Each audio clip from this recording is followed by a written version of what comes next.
Alright, I got a quick video for you on a low-key product style shot, but you can use this for just about anything. But let me walk you through how I got this image. So starting off, my can is clearly my subject, and I got two lights. So I got one key light, which is going to be camera right, and then one camera left. You can see the stand there behind the can. But how it's going to work is I got these flashes on grids, so the reason I'm gridding them is so the flash doesn't affect the rest of the picture or exposure.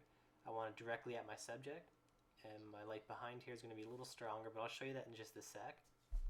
So starting off, what I did is I had a pretty low ISO. I want a clean file, plus it helps me kill my ambient light. My shutter speed is going to be pretty fast. It's not my maximum here. I didn't need it. I just kept kind of boosting it up until I got rid of the ambient light, which is 1/160th. And my aperture is kind of middle of the road. It's a good starting point, and you can open it up and you can close it down if you want more or less light. But let's take the first shot, and it's pure black, so this is what we want. We've seen that we killed the ambient light the way we want, and now we're going to build up the light to affect the subject.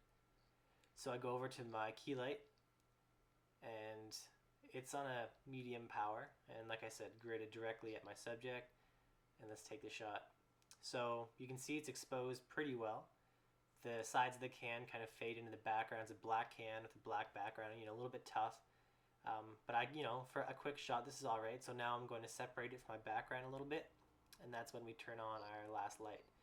So this guy was once again gridded, a little more powerful than the original light. This will help kind of create a nice rim light. Alright, so this is the last shot. You can see how that second light really helped separate this from the background, kind of isolate it a little bit. It helped from the black can, kind of bleeding or fading into the black background. If you had a third light from camera right in the back, you could kind of help the other side of the can pop a little more, and you could play around with it to get a better shot. I just did this a really quick example.